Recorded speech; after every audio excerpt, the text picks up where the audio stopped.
My name is Scarlett Parker. I'm in my mid-30s now, and for most of my life, I played a role that looked effortless from the outside. I was the dependable one, the calm one, the one who didn't make noise when something hurt and didn't ask questions when something felt unfair. I worked, I showed up, I handled my responsibilities, and I didn't ask anyone to carry me, emotionally or otherwise. People often describe me as low maintenance. Some say I'm strong, others say I'm private. What they usually mean is that I didn't require much from them, and that made me easy to place in the background of their lives. I wasn't dramatic. I didn't demand attention. I didn't collapse when I was tired. And because of that, I was rarely checked on. This story isn't about villains or heroes. It isn't about revenge, exposure, or winning some loud argument in the end. It's about a quiet shift, one that happens when you finally understand the unspoken agreement you've been living inside. For me, that agreement was simple and never said out loud. My family loved the version of me that never needed anything. I didn't realize how deeply that idea shaped my behavior until much later.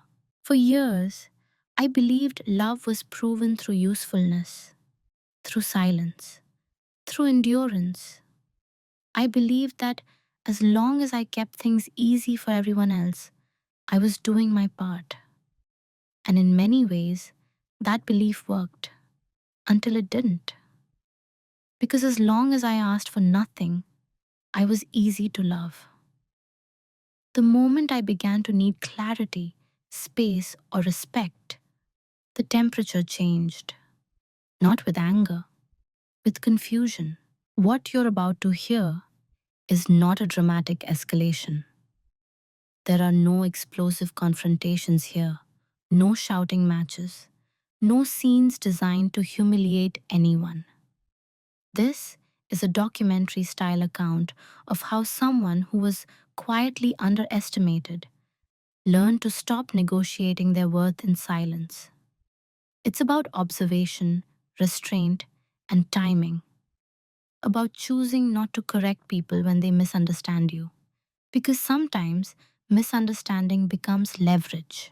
Over the course of this story, you'll hear how small dismissals become normalized, how roles get assigned without consent, and how silence, when chosen consciously, can change the balance of power without harming anyone.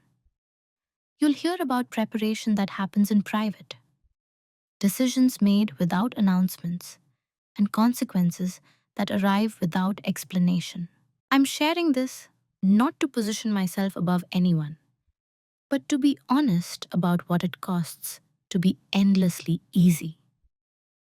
If you've ever felt valued only for how little you require, if you've ever noticed that your absence would be felt more than your presence, then some part of this may sound familiar.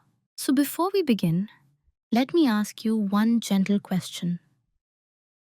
Have you ever wondered who you'd become if you stopped being the easiest person in the room to love? If you asked my family who I was, they would have answered quickly. Not because they knew me deeply, but because my role was clear. I was the reliable one, the one who answered calls, the one who remembered birthdays, appointment times, and document deadlines, the one who filled in gaps without being asked and smoothed over tension before it had a name. I didn't argue much. I didn't cry in public. I didn't make my discomfort anyone else's problem. From the outside, that looked like strength. Inside the family, I was spoken about with a certain tone, fond but casual. Scarlett can handle it. She doesn't mind. She's low maintenance. It was never meant to be cruel. In fact, most of it sounded like praise. And for a long time, I accepted it that way. I was dependable, so people depended on me. I was calm, So people unloaded their stress onto me. I was capable. So expectations quietly stacked up around me like furniture in a room no one checked anymore. I became part of the structure, useful, solid, and unnoticed unless something went wrong.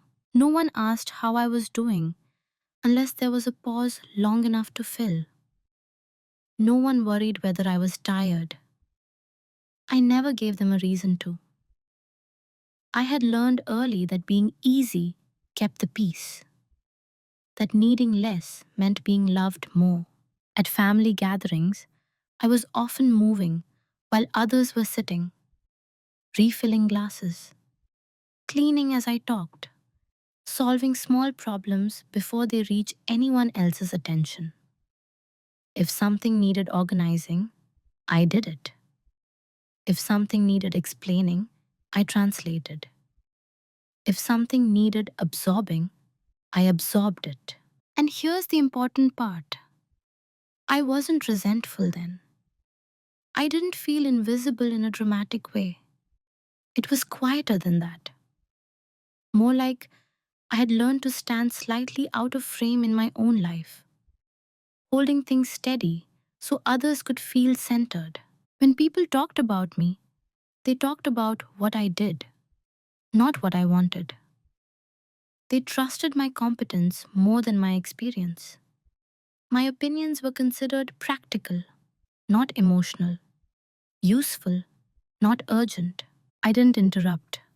I waited to be asked. And when I wasn't, I filled in anyway. Over time, something subtle happened. My silence began to be interpreted as consent. My flexibility became an expectation. My independence became an excuse not to show up for me in return. Not because anyone decided this out loud, but because systems don't need meetings to form. They just need patterns. If I handled something once without complaint, it became mine forever. If I didn't push back, the boundary disappeared. And because I was calm about it, no one thought to question whether it was fair. I remember realizing slowly that my absence would cause more disruption than my presence ever did. That if I didn't show up, things would fall apart. But if I did, no one would notice how much effort it took to hold them together. That kind of invisibility doesn't come from being ignored. It comes from being relied on too quietly. I was loved, yes, but in a very specific way. Loved as long as I didn't need reassurance. Loved as long as I didn't complicate the emotional math of the room. Loved as long as I stayed consistent, capable, and undemanding. No one said, "Don't need anything." They didn't have to. The version of me they loved was the one who didn't ask for space, clarity, or protection. The one who made things easier simply by existing efficiently. And I played that role well, too well. Looking back, I can see that I trained people how to treat me, not through words, but through endurance. I taught them that I would adapt, absorb, and adjust without complaint, that I would always be okay. And when someone believes you're always okay, they stop checking.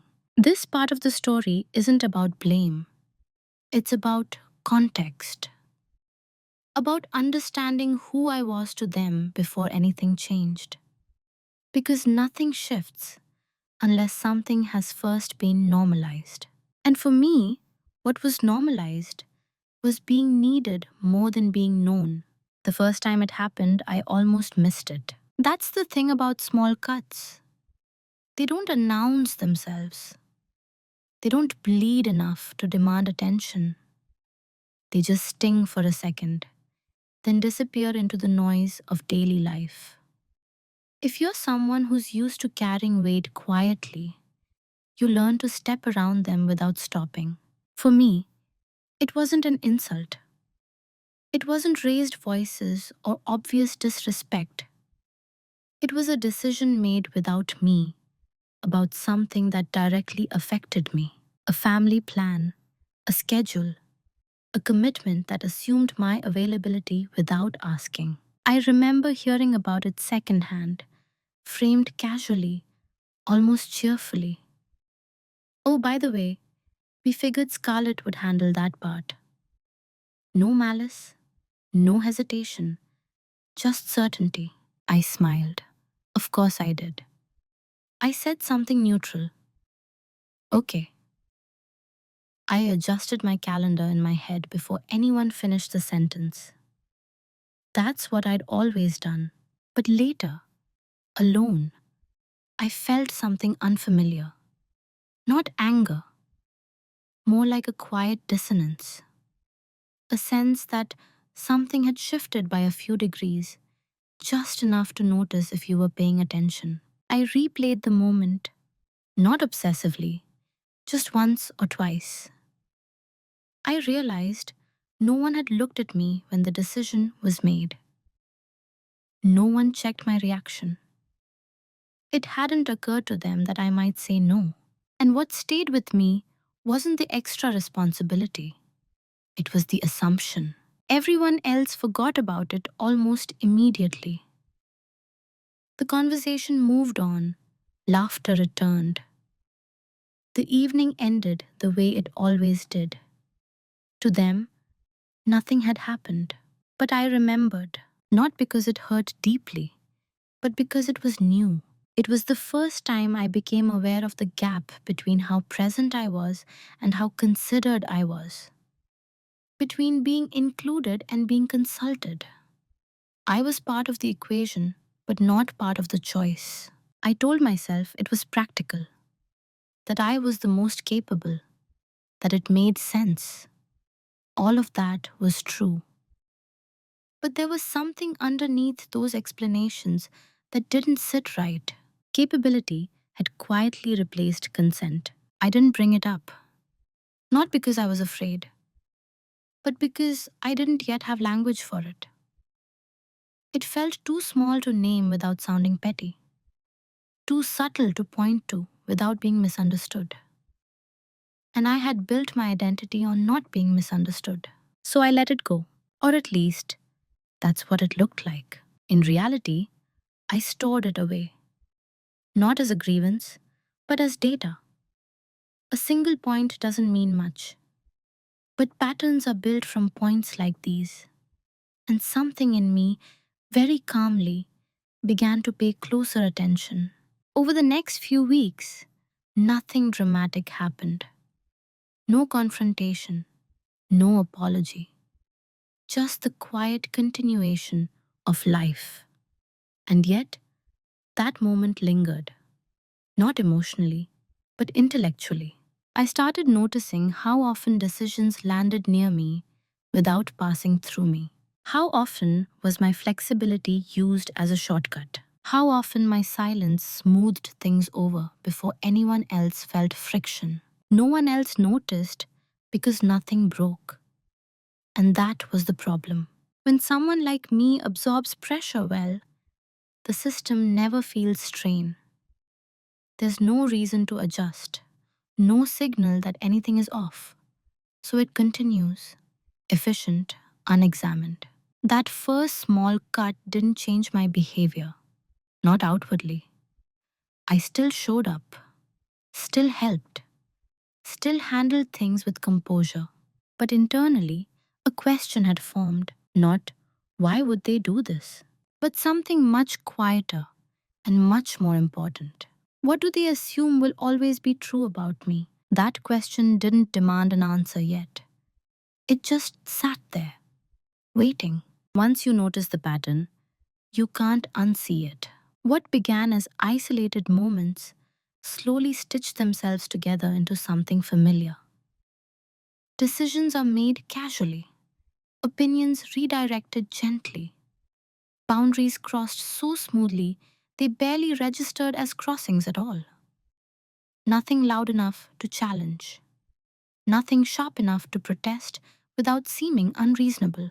And because each moment was small, I explained every one of them away. They didn't mean it like that. It's just easier this way. I'm overthinking it. Those explanations became habits. They were efficient. They protected everyone, including me, from discomfort. I didn't realize at the time that I was also protecting a system that relied on my silence to function. Disrespect doesn't always arrive wearing cruelty. Sometimes it wears familiarity. Sometimes it hides inside convenience. It becomes normalized not through aggression, but through repetition without consequence. I would offer an idea in conversation, and it would float there briefly before being passed over. Minutes later, the same idea would return from someone else's mouth, reframed, welcomed, adopted. No one noticed the transfer. I did, but I didn't claim it. That felt unnecessary, childish even. I'd mention being tired, and the response would be light.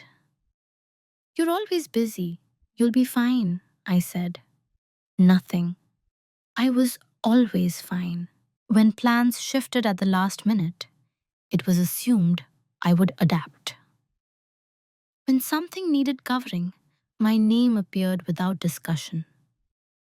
When tension needed diffusing, I was placed between people like a buffer. Because I could handle it. And I could. That was the problem. My competence made everything look consensual. My calm made everything look fair. My lack of protest was read as comfort. So I normalized it too. I learned how to swallow reactions before they reached my face. How to phrase concerns in ways that made them sound optional. How to step back just enough to keep harmony, but not enough to be noticed. I wasn't being selfless. I was being strategic, just not consciously. Because deep down, I still believed the unspoken rule. Needing less kept me safe. Asking for more would complicate things, and I didn't want to be difficult. I had seen how people reacted to difficulty. I had no interest in becoming that. The irony is that by trying to be understanding, I made myself easy to misunderstand. People began to speak for me with confidence. Scarlett doesn't mind. She's good either way. She'll figure it out. And each time I stayed quiet, partly because correcting them felt heavier than carrying the assumption. This wasn't about being walked over. It was about being quietly repositioned, shifted from participant to function.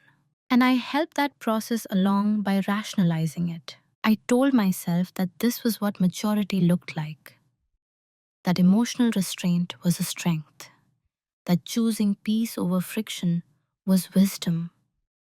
And sometimes those things are true. But when peace is maintained by one person doing all the bending, it stops being peace. It becomes silent. The most dangerous part wasn't how others treated me. It was how I trained myself to minimize my own reactions to it, to distrust my discomfort, to dismiss the internal signals that said, something here is uneven. I didn't feel angry. I felt dulled, like I was present in conversations but not fully engaged, like my inner world was shrinking to match the space I was given. I was still respected in theory, but rarely prioritized in practice, and no one noticed the difference. Why would they? I didn't make it visible. But somewhere in that normalization, a quiet line was crossed. Not by them, but by me. I stopped expecting reciprocity. That's when the dynamic truly settled in. Roles don't arrive with invitations. They form slowly, shaped by repetition and reinforced by comfort. By the time I realized I had one, it was already well established. I was the reliable constant. the emotional neutral, the person who could be inserted into any situation without causing friction.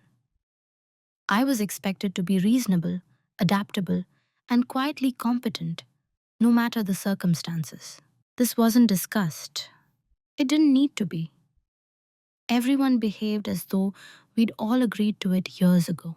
When something needed doing, I was informed, not asked. When plans changed, I adjusted. When tension rose, I softened my tone. When someone else needed support, I made space. When I needed it, I postponed the feeling until later. Later became never. I noticed that my reactions were monitored more than my needs. If I stayed calm, everything was considered fine. If I hesitated, there was confusion. Not concern, confusion. As though I had deviated from a script no one had shown me, but everyone expected me to follow. I learned what was acceptable quickly. Being tired was fine, as long as it didn't slow me down. Having opinions was fine, as long as they didn't interrupt momentum. Needing space was fine, as long as it didn't inconvenience anyone else. Anything beyond that created discomfort in the room, and I could feel it instantly. So I stayed within the role. I didn't do this because I was afraid of losing love. I did it because I believed love was stable, predictable, conditional only in subtle ways. I believed that if I continued being useful and agreeable, the system would eventually return that care when I needed it. That moment never came. Instead, the role solidified. I became the person people leaned on, without asking if I was already carrying too much. The person whose silence was interpreted as strength rather than restraint. The one who was fine by default. There's a particular loneliness in being surrounded by people who trust your stability, but never ask about your limits. I realized that my identity inside the family wasn't built on who I was, but on what I provided. Emotional regulation, logistics, continuity. I was the bridge, not the destination. And bridges aren't meant to stop on. Once I saw that clearly, something shifted. Not outwardly, not yet. I still fulfilled the role, still showed up, still did what was expected. But internally, I stopped confusing expectation with obligation. I began to understand that the role I was playing had nothing to do with my character and everything to do with my consistency. They didn't see me as inexhaustible because they believed I was superhuman. They saw me that way because I never corrected the assumption. That realization didn't make me angry. It made me precise. Because if a role is assigned without consent, it can also be unlearned. But not through confrontation, not through explanation. Those only reinforce the idea that you owe people emotional access. I didn't want to be understood. I wanted to be accurate. And accuracy required patience. So I stayed in the role just long enough to see it clearly. The day something shifted didn't look important. There was no argument, no raised voices, no dramatic realization. It happened in a moment so ordinary that I almost dismissed it the way I had dismissed everything else. I was sitting alone, early in the morning, with a cup of coffee I hadn't finished. My phone was on the table beside me, face down. I had woken up already tired, not physically, but in a deeper way that sleep doesn't fix. I was thinking about a small request I had made the night before. Not a demand, just a sentence. Carefully phrased, reasonable. I had asked for advance notice before being included in a commitment that affected my time. The response hadn't been hostile. It hadn't even been negative. It was polite, dismissive, and final. Something along the lines of, let's not make this a big deal. That sentence stayed with me longer than it should have, because I realized something in that quiet morning light. The request itself wasn't the problem. The problem was that my need had disrupted the comfort of the role I played. And comfort, in this system, mattered more than fairness. For the first time, I didn't explain it away. I didn't soften it. I didn't blame timing, tone, or misunderstanding. I let the reality land exactly as it was. My needs were considered an inconvenience, not because they were unreasonable, but because they challenged an expectation that had never been questioned.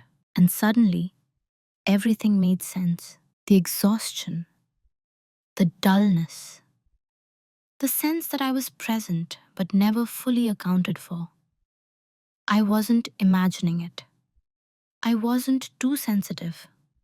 I wasn't asking for too much. I was asking from the wrong position. I sat there and felt something unusual settle in. Not anger, not sadness, but clarity. A kind of internal quiet that comes when you stop negotiating with yourself. Nothing external changed that day. I still showed up, still did what I said I would, still kept my tone measured and my face composed. But inside, a switch had flipped. I stopped expecting people to interpret my silence accurately. I stopped believing that patience would eventually be rewarded. And most importantly, I stopped planning my life around being easy to include. This wasn't a rebellion. It wasn't defiance. It was a recalibration. I understood then that any real change wouldn't come from explaining myself better. It would come from changing what I made available. So I didn't announce anything. I didn't withdraw dramatically. I didn't confront anyone with a list of grievances. I simply began to listen differently. I paid attention to what was assumed instead of what was said, to what was protected instead of what was dismissed, to those who benefited from my flexibility and who never noticed it. That morning, finishing my coffee, I made a quiet decision that no one else heard. I would stop volunteering my stability as a public resource, not out of resentment, out of self-respect. And I understood that from this point on, silence wouldn't mean endurance. It would mean intention. At first, nothing looked different. I was still quiet, still composed, still reliable on the surface. That's why no one noticed the shift when it happened. They assumed my silence meant what it always had, that I was accommodating, unbothered, available. But this time, silence wasn't something I defaulted to. It was something I chose. I stopped filling gaps automatically. When a pause appeared in conversation, I didn't rush to smooth it over. When decisions were made vaguely, I didn't clarify them for everyone else. When expectations hovered unspoken, I let them stay that way, not as a test, not as a tactic meant to provoke, just restraint. People often think silence is empty. It isn't. Silence is space, and space reveals what others are used to taking for granted. At first, they mistook it for fatigue, then for distraction, then for indifference. None of those interpretations was correct, but I didn't correct them. Because I was observing, I noticed how quickly people stepped into the room I had quietly vacated, and how uncomfortable they were standing there alone. I noticed who tried to compensate, and who simply waited for me to resume my role. I noticed who reached out with curiosity, and who only noticed my absence when something failed to run smoothly. My silence created friction, not because I said anything wrong, but because I stopped absorbing everything silently. And still, I remained calm. That was the part they didn't expect. They expected questions, explanations, emotional cues they could respond to. What they got instead was neutrality, politeness without availability, presence without compliance. When someone assumed I would handle something, I didn't say no. I said nothing until they asked directly. And when they did, I answered honestly, without justification.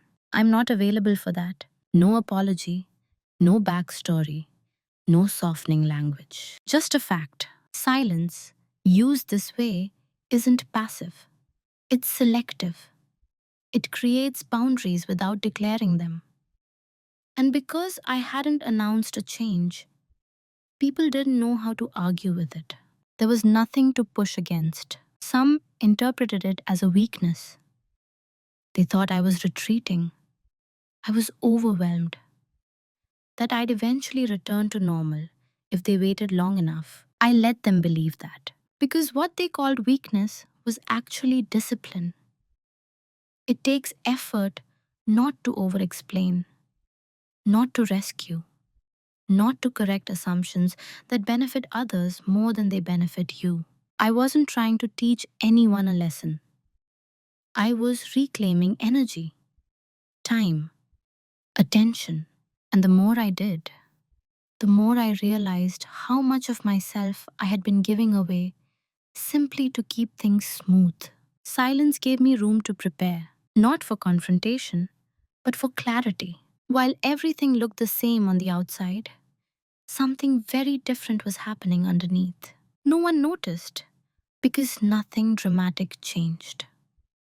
I didn't withdraw completely. I didn't announce boundaries.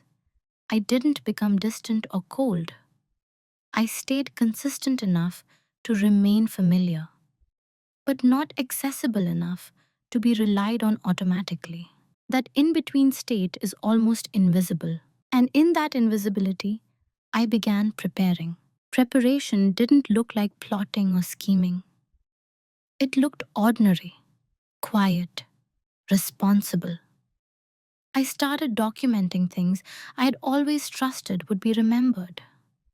Agreements, patterns, timelines, not because I expected conflict, but because clarity requires records. I reviewed finances I had previously ignored because it was easier to let someone else manage them. I learned exactly what my name was attached to and what it wasn't. I asked neutral questions and listened carefully to the answers. I stopped assuming alignment and started verifying it. I paid attention to language. Who said we when they meant you? Who said later when they meant never? Who framed convenience as cooperation? I also began investing in myself in ways no one could see. Skill building, long-term planning, legal literacy, not to threaten anyone but to understand the terrain I was standing on. You can't protect yourself in a system you don't understand. None of this required secrecy. It just required discretion. People assume preparation comes with attitude, with tension, with signals. But the most effective preparation often looks like a calm continuation. You do the work quietly, without alerting the environment that anything has changed. And because I had always been dependable, my new boundaries were interpreted as temporary. No one rushed to adapt. They waited for me to revert. That gave me time. Time to see who noticed details when I stopped pointing them out. Time to see who respected limits once they were implied. Time to see who only valued my presence when it solved a problem. I learned more during that period than I had in years of open communication. I learned who confused access with connection, who equated availability with loyalty, who grew uneasy when I stopped overfunctioning. And perhaps most importantly, I learned that nothing collapsed without me. things just became less convenient. That realization was sobering, not painful, honest. I wasn't irreplaceable. I was just efficient. And efficiency, once removed, forces systems to reveal their priorities. I didn't feel triumphant about that. I felt grounded because it meant my worth had never been in question, only my positioning. What they never noticed was that I was no longer reacting. I was aligning, quietly adjusting my life so that when I made a decision, it wouldn't require permission or explanation. By the time anyone sensed something was different, the groundwork was already in place, and I was no longer improvising. The reveal wasn't public. There was no moment where pieces clicked into place with dramatic finality. No music, no rush of emotion, just a slow, unmistakable clarity that arrived once everything I'd been observing lined up. I realized I had leverage. Not the kind that comes from secrets or power over people, but the kind that comes from understanding the structure better than the people benefiting from it. I understood where responsibilities actually lived, where assumptions had replaced agreements, where my presence had been compensating for gaps no one else wanted to acknowledge. And most importantly, I understood what would happen if I stepped fully out of that role. Not hypothetically, practically. I had quietly confirmed what I could walk away from without destabilizing myself. I knew which obligations were emotional, not contractual, which expectations were cultural, not required, which dependencies were real, and which were simply habits reinforced by my reliability. That knowledge changed how everything felt. For the first time, my calm wasn't defensive, it was anchored. I didn't feel the urge to confront anyone because confrontation wasn't necessary. There was nothing to prove. The system would correct itself the moment I stopped compensating for it. This wasn't about punishment, it was about alignment. I could see clearly now that staying as I was would cost me more than leaving ever could. Not financially, not socially, but internally.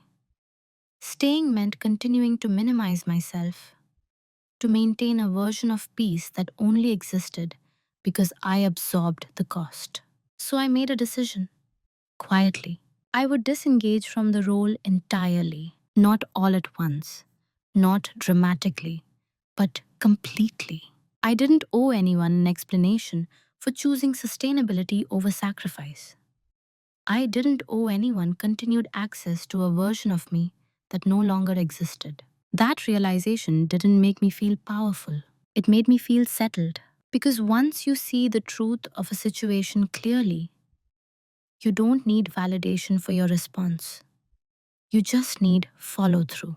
And that was something I had learned to do very well. Clarity narrows your options. Once I understood what was really happening, I couldn't pretend I didn't. The moment you see the full shape of a system, every possible response becomes visible, and some of them disappear immediately.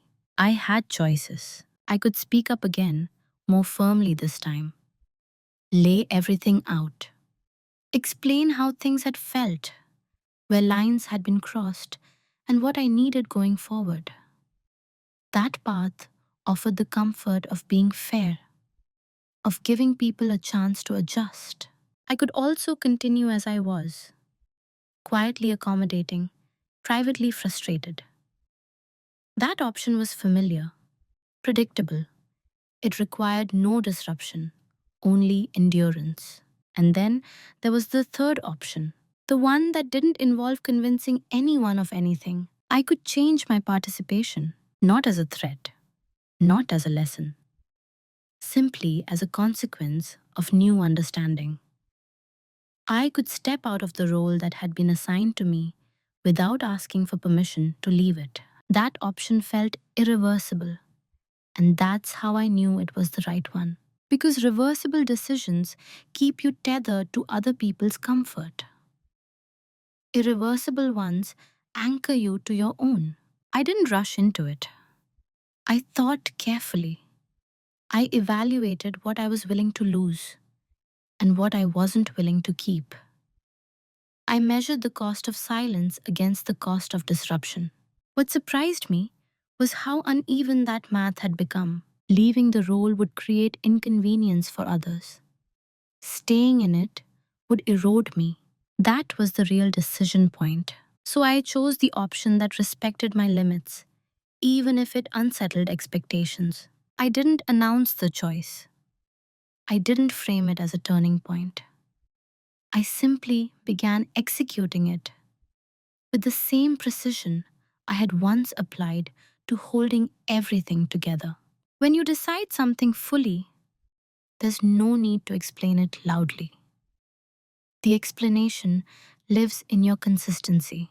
And once the decision was made, I didn't look back. Execution is rarely dramatic. Most of what I did after that decision looked like logistics, paperwork, scheduling, reprioritizing time and resources, conversations that were polite, brief, and deliberately incomplete. I didn't lie. I just stopped offering context. When asked about my availability, I answered factually. When expectations were implied, I responded only to what was explicitly stated. When assumptions were made, I let them sit uncorrected until they became questions. This wasn't avoidance, it was precision. I disentangled myself from commitments that had never been mutual. I restructured arrangements that depended on my flexibility without protecting my interests. I made choices that reduced my exposure, not out of fear, but out of clarity. No one noticed at first. They assumed I was busy, then distracted, then temporarily disengaged. People are remarkably patient when they believe you'll return to normal eventually. And I let them believe that. I maintained a steady tone, a familiar demeanor. I didn't burn bridges. I simply stopped standing in the middle of them. The most significant changes happened quietly. Financial decisions are finalized without ceremony, responsibilities reassigned without discussion. My time, once an open resource, became scheduled and finite. I didn't feel guilty about this. Guilt comes from violating a value. I was honoring mine. What made this possible was something I hadn't had before: preparation. I knew exactly what I could afford to step away from. I knew which connections were optional and which were essential. I knew that my stability no longer depended on being indispensable.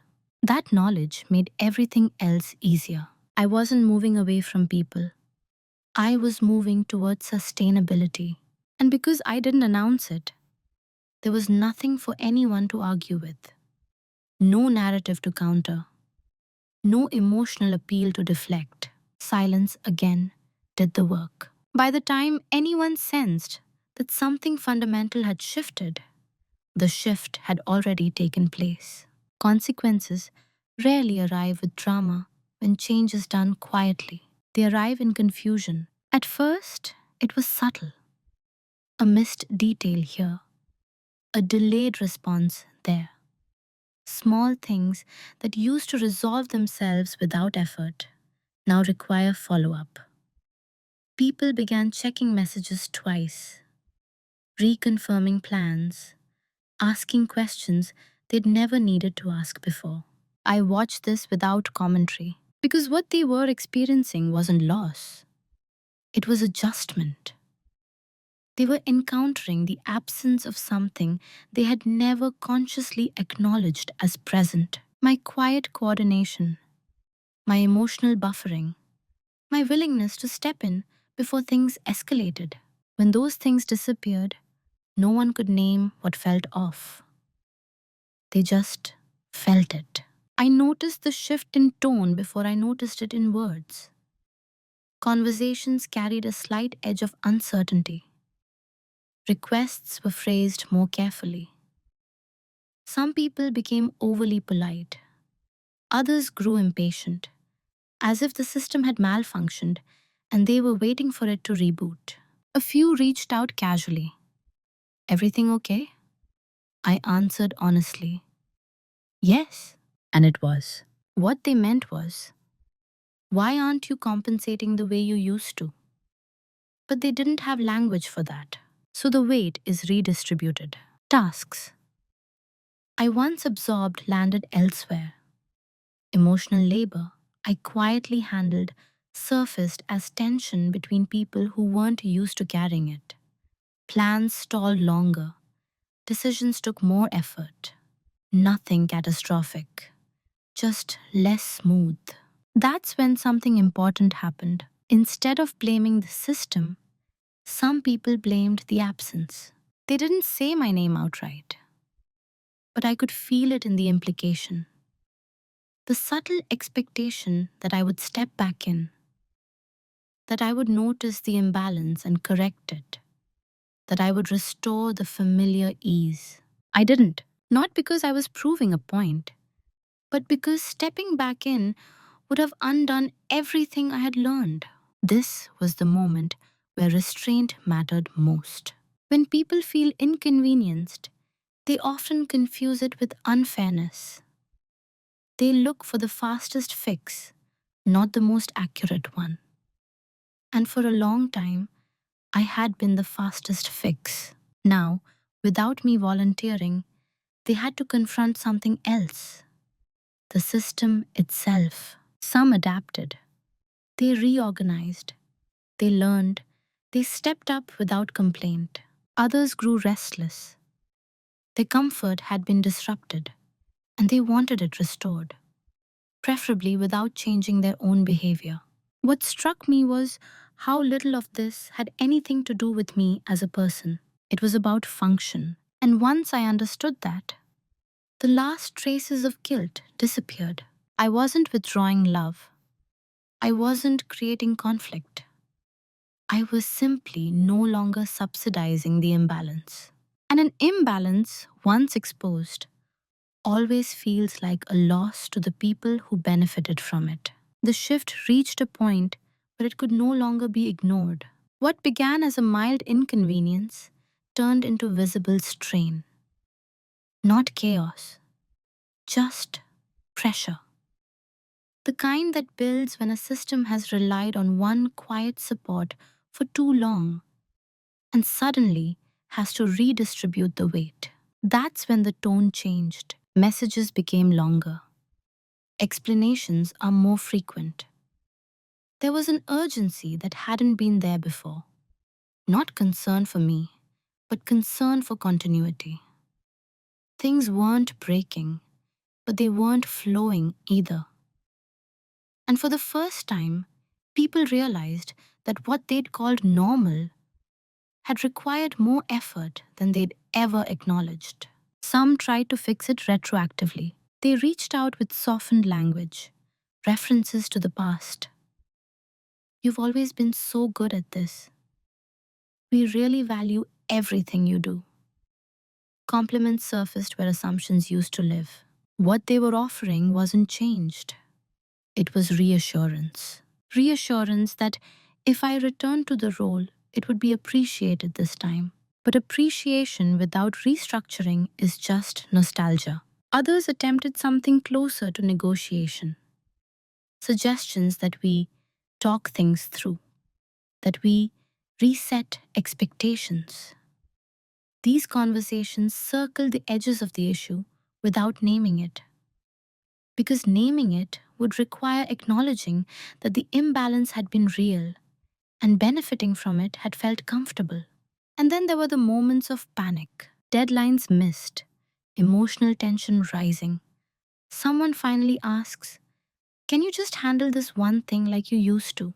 That question told me everything. They weren't asking me back as a participant. They were asking me back as a solution. And by then, it was too late. Not because I was unwilling to help, but because returning would have required me to become someone I had already outgrown. The role no longer fits. Trying to step back into it would have meant ignoring everything I had learned about myself, my limits, and my worth. So I stayed calm, respectful, firm. I can't do that. No explanation, no apology, no counteroffer. Just truth. That's when frustration surfaced. Not loud, but sharp. Confusion turned into quiet resentment. Some people felt blindsided, even betrayed. Not because I had done something wrong, but because I had stopped doing what they relied on without realizing it. They wanted to fix the situation without changing the structure, to restore ease without redistributing responsibility, to keep the benefits of my presence without honoring its cost. But systems don't work that way. By the time people are motivated to change, the person who needed the change has often already moved on. And I had. The confrontation, when it finally came, was almost disappointingly quiet. No raised voices, no accusations, no dramatic ultimatums. Just a conversation that had been delayed so long, it arrived stripped of emotion, like a formality that needed to be completed. We sat across from each other in a familiar space. Same chairs, same lighting. The setting hadn't changed, but I had. They spoke first, carefully, acknowledging tension without naming its source, saying things like, "It feels like you've pulled away," and "We're not sure what changed." I listened without interrupting, not because I was being polite, but because there was nothing left to defend. When it was my turn, I didn't recount history. I didn't list examples. I didn't explain how long I'd been carrying things quietly. That kind of accounting invites debate, and I wasn't there to negotiate my experience. I said only what was necessary. I realized I was participating in a role that didn't work for me anymore. That was it. No blame, no emotional charge, just a statement of fact. They asked questions, searching for something actionable, something they could respond to. What do you need now? How can we fix this? And I understood, in that moment, that they still thought this was about repair. It's not something to fix, I said. It's something I've already changed. The silence that followed wasn't hostile, it was disorienting. They were used to conversations where my clarity led to compromise, where my calm meant flexibility. This was different. My calm now meant finality. I wasn't asking for space. I wasn't asking for recognition. I wasn't asking for anything. That was the part they couldn't quite grasp. Without anger to react to, without demands to negotiate, there was nowhere for the conversation to go. They tried to soften, to reassure, to reference shared history. I acknowledged it all, without retreating. "I care about you," I said, "but I'm no longer available in the way I used to be." There was no argument against that, because availability is not something anyone is entitled to. We ended the conversation respectfully, a little stunned, on both sides, I think, but for very different reasons. They were processing a loss. I was experiencing relief. Walking away, I didn't feel victorious. I felt clean, like I had told the truth, without needing it to be received a certain way. And that, I realized, was what quiet dominance actually looked like. I didn't wake up one morning as a different person. There was no dramatic before and after line, no speech in the mirror, no declaration that echoed through the house. The change was quieter than that, and much more durable. Who I am now is still recognizable. I'm still composed, still observant, still capable of holding complexity without reacting to it immediately. Those traits didn't disappear when I stepped out of the role I'd been assigned. They were never the problem. What changed was ownership. For most of my life, those qualities belonged to everyone else. My calm, regulated rooms that weren't mine. My competence stabilized systems I didn't design.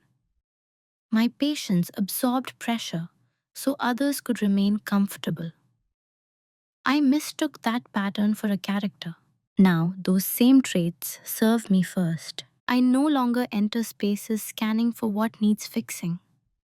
I don't listen for tension the way a medic listens for sirens. I don't preemptively soften my voice to make others feel safe at my expense. That constant background vigilance, the one I didn't even know I was running, has gone quiet. And in that quiet, I discovered something unexpected. I have more energy than I thought, more curiosity, more emotional range. Not because my life became easier, but because it became honest. I don't overfunction anymore. That one change alone reshaped everything. When I stopped doing more than my share, I learned who was actually capable of meeting me where I stood. Some people adjusted without comment, some struggled, some drifted away entirely. I didn't chase any of them. That was another shift. I no longer interpret distance as failure. Distance can be information. It tells you what was holding a relationship together when convenience is removed. What remains now feels different, slower, more deliberate. Conversations don't glide as smoothly, but they land more accurately. When I say yes, it's real. When I say no, it doesn't echo with guilt afterward. I've learned that boundaries aren't walls, they're filters. They don't block connection, they refine it. I still care deeply. That never left me. But care is no longer something I prove through endurance. I don't stay in situations that require me to be smaller, quieter, or endlessly adaptable in order to belong. I show up as I am, or not at all. There's a particular relief in that kind of alignment. It's not euphoric, it's steady. It feels like standing on solid ground after years of subtly adjusting your balance without realizing the floor was uneven. I've also had to grieve the version of myself who believed being needed was the same as being valued. That grief didn't arrive all at once. It came in small waves, moments where I realized how much I had postponed myself. How many decisions did I make based on what would cause the least disruption?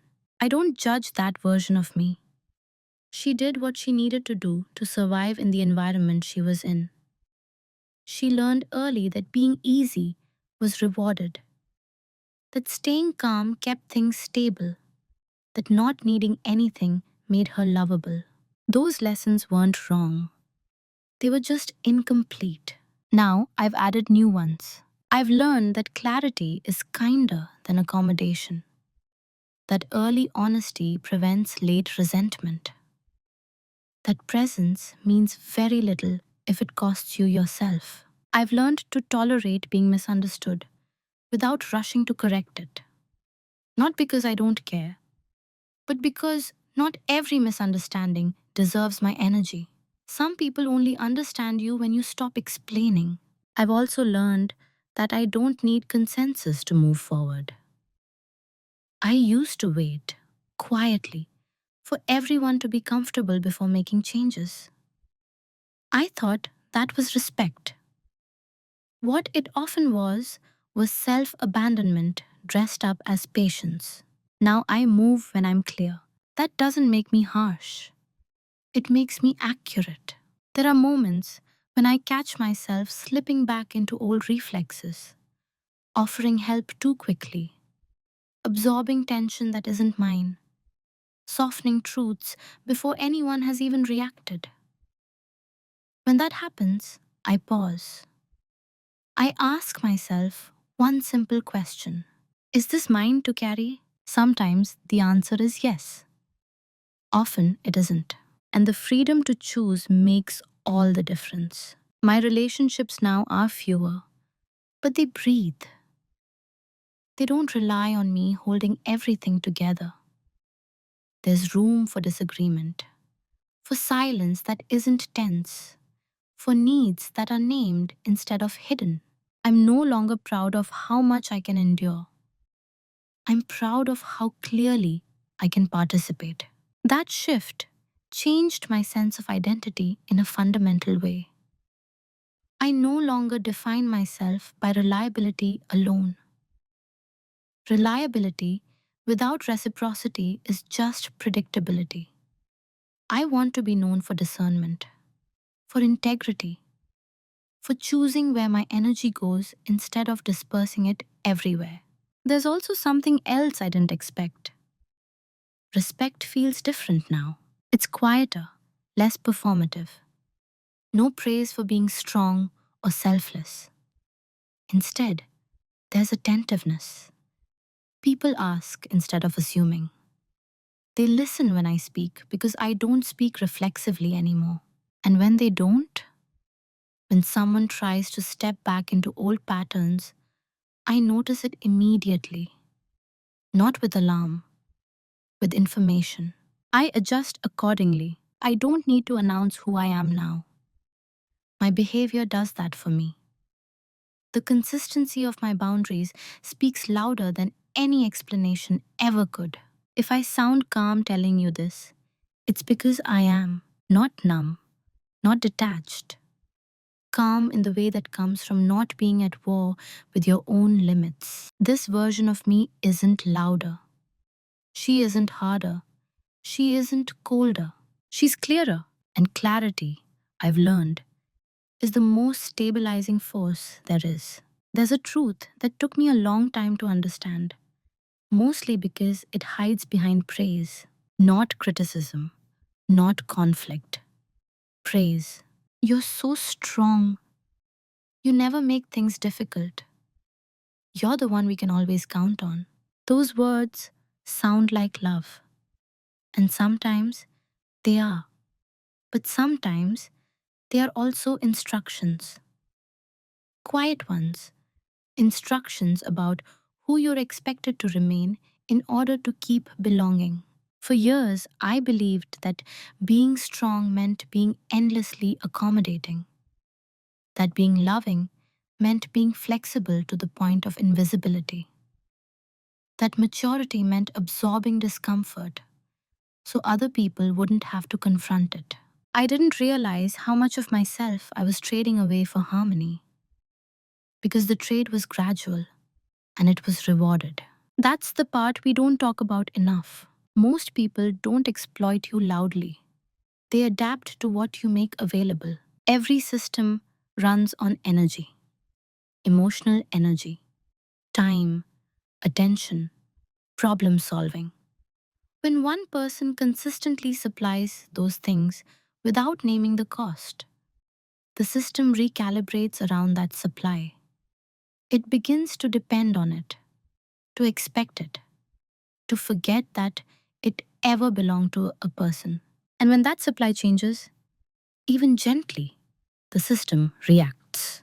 Not with reflection at first, but with discomfort. That discomfort is often mislabeled as betrayal, selfishness, or distance.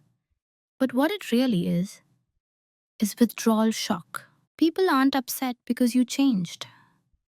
They're unsettled because the environment no longer works the way it used to. That realization was freeing for me. It meant I wasn't cruel for stepping back.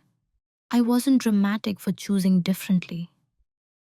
I wasn't cold to becoming unavailable in ways I had never agreed to be available. I was simply refusing to continue a pattern that required my silence in order to survive.